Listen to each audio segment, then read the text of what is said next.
बहुत समय पहले हिमालय की गोद में बसा हुआ एक छोटा सा गांव था जिसका नाम लखनपुर था। ये गांव अपनी हरियाली और सुंदरता के लिए प्रसिद्ध था। यहाँ के लोग मेहनती, ईमानदार और सुखी थे। चारों ओर पहाड़ों से घिरा ये गांव किसी स्वर्ग से कम नहीं था। गांव के पास ही एक घना जंगल था जिसमें कई जादुई और रहस्यमयी चीजें छुपी हुई थीं। लखनपुर के लोग खेती बाड़ी और पशुपालन से अपनी जीविका चलाते थे। उनकी जिंदगी सरल थी, लेकिन उनमें एक अजीब सी खुशी थी। गांव में केशव और उसकी पत्नी चंपा रहते थे। उनके दो प्यारे बच्चे थे, एक बेटा राजू और एक बेटी अन्नू। केशव एक मेहनती किसान था और चंपा एक कुशल गृहिणी थी। राजू और अन्नू स्कूल जाते थे और अपने माता पिता की हर संभव सहायता करते थे। एक दिन गांव में एक सुंदर परी का आगमन हुआ। परी का नाम रानी परी था। वह अत्यंत सुंदर और जादुई शक्तियों से परिपूर्ण थी। परी का चेहरा चमकता हुआ और उसके पंख चमकीले थे। गांव वाले परी के आगमन से अचंभित थे। रानी परी ने गांव वालों से मित्रता की और उन्होंने परी का स्वागत किया। परी ने गांव में खुशी और समृद्धि लाई। उसके आने से गांव की फसलें और अधिक अच्छी होने लगी और पशुओं की सेहत में भी सुधार हुआ। गांव का सरपंच लक्ष्मण अत्यंत लालची और स्वार्थी व्यक्ति था।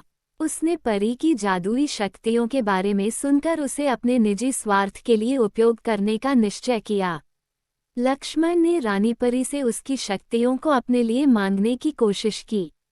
परी ने लक्ष्मण के लालच को समझकर उसकी मांग को ठुकरा दिया। इससे लक्ष्मण को बहुत गुस्सा आया और उसने परी को गांव से निकालने की धमकी दी। लक्ष्मण के इस बर्ताव से रानी परी बहुत क्रोधित हुई। उसने गांव वालों को चेतावनी देते हुए कहा, ये गांव अब श्रापित होगा। जब तक इस गांव के लोग सच्चे दिल से एक दूसरे की मदद नहीं करेंगे और अपनी गलतियों का पश्चाताप नहीं करेंगे, तब तक ये श्राप समाप्त नहीं होगा। ये कहकर परी गांव से चली गई। परी के श्राप के बाद गांव में अजीब घटनाएं होने लगीं। फसलों का नष्ट होना, पशुओं का बीमार होना और गांव के लोगों का अचानक बीमार पड़ना आम हो गया। गांव के लोग डर के साए में जीने लगे और परी के श्राप को समाप्त करने के उपाय खोजने लगे। केशव और चंपा ने अपने बच्चों राजू और अन्नू के साथ मिलकर परी के श्राप को समाप्त करने की ठानी। उन्होंने गांव वालों को एकजुट करने का प्रयास किया और सबको समझाया कि हमें एक दूसरे की मदद करनी होगी और अपनी गलतियों का पश्चाताप करना होगा। धीरे धीरे गांव के लोग एकजुट होने लगे और एक दूसरे की मदद करने लगे। रानी परी के श्राप ने केशव और चंपा को भी चिंतित कर दिया।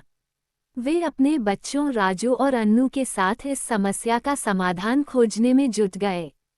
एक दिन केशव ने चंपा से कहा, हमें इस श्राप से छुटकारा पाने का कोई उपाय खोजना होगा। हम अपनी आंखों के सामने गांव को बर्बाद नहीं होते देख सकते। चंपा ने सहमति में सिर हिलाया और बोली, हाँ, हमें मिलकर कुछ करना होगा। केशव और चंपा ने अपने बच्चों के साथ मिलकर रानी परी की खोज में जाने का निश्चय किया। उन्होंने गांव के बुजुर्गों से रानी परी के बारे में और जानकारी प्राप्त की। एक बुजुर्ग ने उन्हें बताया, रानी परी अक्सर गांव के पास वाले जंगल में आती थी। शायद वो वहीं कहीं रहती हो। केशव, चंपा, राजू और अन्नू ने जंगल की यात्रा की तैयारी की। वे आवश्यक सामान लेकर जंगल की ओर निकल पड़े। जंगल में प्रवेश करते ही उन्हें अजीब आवाजें सुनाई देने लगीं। जंगल घना और रहस्यमय था। रास्ते में उन्हें कई तरह की मुश्किलें आईं, लेकिन वे हिम्मत नहीं हारे। जंगल में उन्हें कई जादुई घटनाओं का सामना करना पड़ा।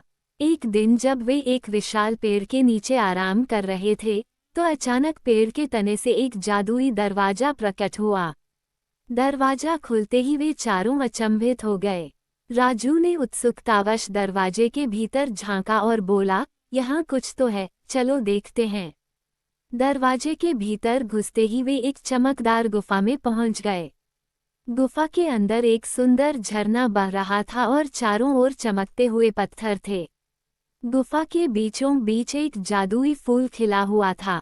अन्नू ने उस फूल को छूने की कोशिश की, तभी एक जादुई आवाज गूंजी। आवाज, सावधान, ये फूल जादुई है, इसे छूने से पहले तुम्हें परी का दिल जीतना होगा। वे गुफा में और आगे बढ़े तो देखा कि रानी परी एक विशाल पत्थर पर बैठी थी। उसका चेहरा उदास था। केशव ने हिम्मत जुटाकर कहा, रानी परी, कृपया हमारा श्राप समाप्त करें। हमारे गांव वाले अपनी गलतियों का पश्चाताप कर चुके हैं। रानी परी ने उनकी ओर देखा और बोली, तुम्हारे गांव वालों ने अपनी गलतियों से सबक सीखा है, लेकिन श्राप तभी समाप्त होगा जब तुम सच्चे दिल से एक दूसरे की मदद करोगे और हमेशा एकजुट रहोगे। रानी परी ने कहा, तुम्हें एक परीक्षा से गुजरना होगा। अगर तुम इसमें सफल होते हो तो मैं अपना श्राप वापस ले लूंगी। केशव, चंपा, राजू और अन्नू ने इस चुनौती को स्वीकार किया। परी ने उन्हें जंगल में 3 जादुई चुनौतियों का सामना करने के लिए कहा। पहली चुनौती में उन्हें एक जादुई दर्पण के सामने खड़ा किया गया। दर्पण ने उनके भीतर की सच्चाई को उजागर कर दिया। केशव और चंपा ने अपने भीतर के डर और गलतियों को स्वीकार किया। राजू और अन्नू ने भी अपनी गलतियों को स्वीकार किया और एक दूसरे से माफी मांगी। दर्पण ने उनके सच्चे दिल को स्वीकार किया और पहली चुनौती पूरी हुई। दूसरी चुनौती में उन्हें एक जादुई पुल पार करना था। पुल टूटने वाला था और उन्हें एक दूसरे की मदद से ही पार करना था। राजू ने अन्नू को अपने कंधों पर बैठाया और केशव और चंपा ने मिलकर पुल को पार करने में मदद की। उनकी एकता और सहयोग ने दूसरी चुनौती को भी सफलतापूर्वक पूरा कर लिया। तीसरी चुनौती में उन्हें एक भयानक राक्षस का सामना करना था। राक्षस जादुई शक्तियों का ज्ञाता था और बहुत ही डरावना था, लेकिन केशव, चंपा, राजू और अन्नू ने मिलकर साहस के साथ उसका सामना किया। उन्होंने राक्षस को हराने के लिए एक दूसरे की मदद ली और अंततः उसे परास्त कर दिया। चुनौती पूरी करने के बाद रानी परी ने उनकी मेहनत, साहस और एकता की सराहना की। उसने कहा, तुम लोगों ने ये साबित कर दिया कि सच्चे दिल, एकता और साहस से किसी भी मुश्किल का सामना किया जा सकता है। मैं अब अपना श्राप वापस लेती हूँ। ये कहते हुए रानी परी ने अपनी जादुई छड़ी उठाए और गांव से श्राप को हटा दिया। रानी परी के श्राप को वापस लेने के बाद लखनपुर में फिर से खुशहाली लौट आई। फसलें हरी भरी होने लगी, पशुओं की सेहत में सुधार हुआ और गांव के लोग फिर से स्वस्थ हो गए। केशव, चंपा, राजू और अन्नू के प्रयासों से गांव वालों ने एक महत्वपूर्ण सीख ली कि एकता और सच्चाई से किसी भी मुश्किल का सामना किया जा सकता है।